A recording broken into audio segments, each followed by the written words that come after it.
is Nancy with Creative Fun, and tonight I wanted to show you how to create a tuck stitch manually on a knitting machine.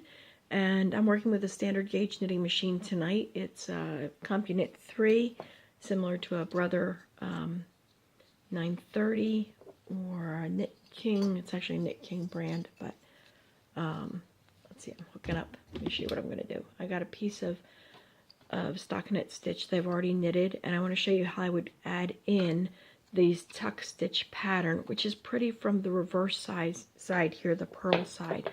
So I've got 30 stitches hooked on here, and I'm working at tension somewhere between an 8 and a 10 on a fine gauged yarn.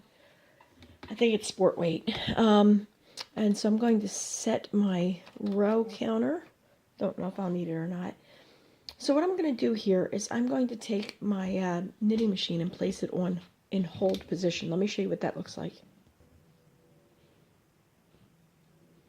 Alright, here is the carriage, and this slot right here is for N or H, normal or hold position. So I've slid it over to hold position so that whenever these needles are slid out from the regular B position back here, the knitting position, out all the way out like this, then they will not knit for those passes.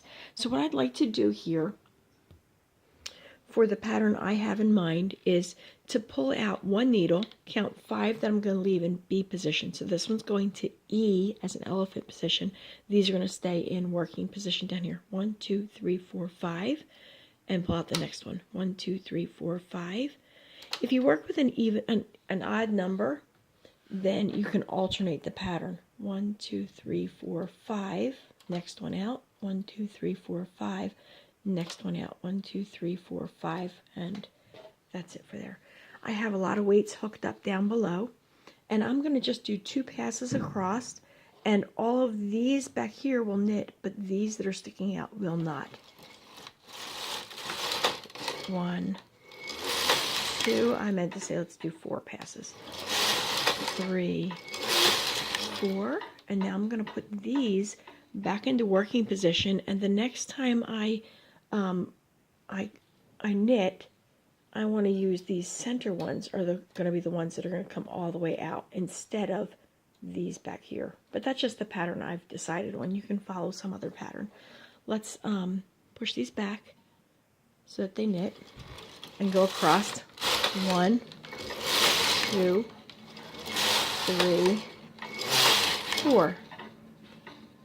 And there is the little pucker that makes a tuck stitch. So now we're going to go up, and in between these two and these two and these two, I'm going to pull up the middle stitch, which is probably easiest if I go to the end. This was the one we had out.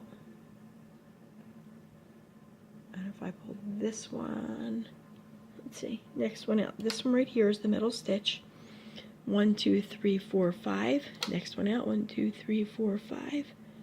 And continue, and it should be the middle stitch between these two. 1, 2, 3, 4, 5. 2, 3, 4, 5.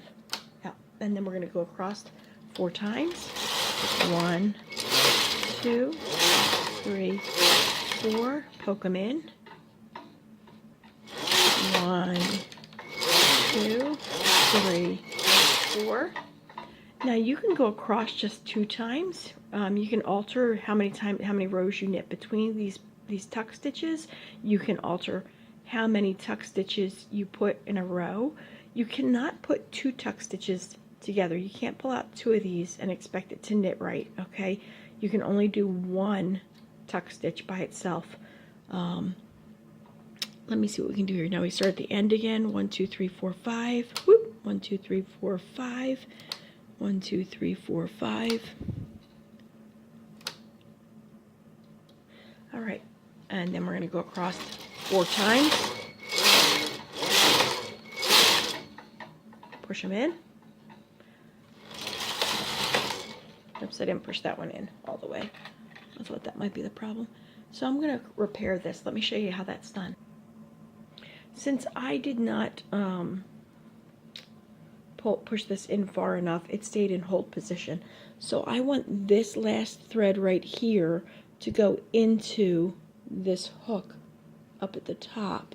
So I have the latch going here, and this is going over like so. And then it's going to pull through all of the pieces that are on, all the threads that are on the hook like so. And there you have it. Now, can you see how nice this looks? Isn't that cool? Once I take the weights off, it'll start looking a little bit puckered. But when you're working with tuck stitch, you need to keep the weights up close, like this. Because when the weights get down too low, that's when the stitches slip. All right, let's try one more. And we left off here. We went across once. We'll go 2, 3, 4, and we're going to start one in between this side here. 1, 2, 3, 4, 5. Next one. 1, 2, 3, 4, 5. 1, 2, 3, 4, 5. If you are doing a big project, you're not going to want to count like this and keep counting and counting. And what I would recommend is to take a magic marker.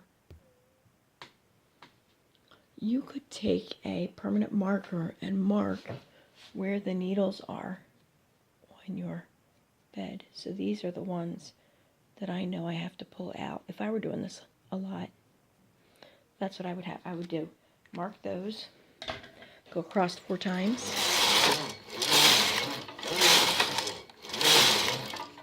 Tuck them in.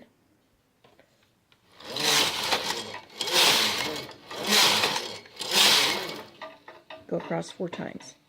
And then I would find the middle between these guys.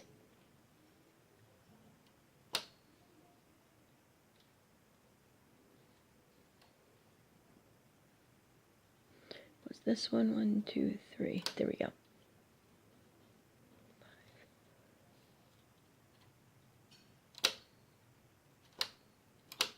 And then you can also mark the other ones.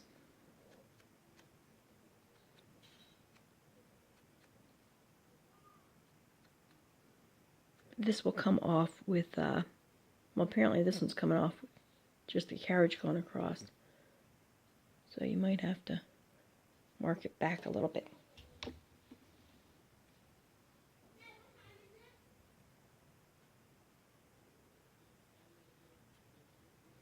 But this is pretty easy to come off with a little bit of Q-tip with some rubbing alcohol. Let me show you what that looks like from above. Right like that. And that makes things a little bit easier when you're trying to mark these back and forth, especially if you have a more complicated pattern.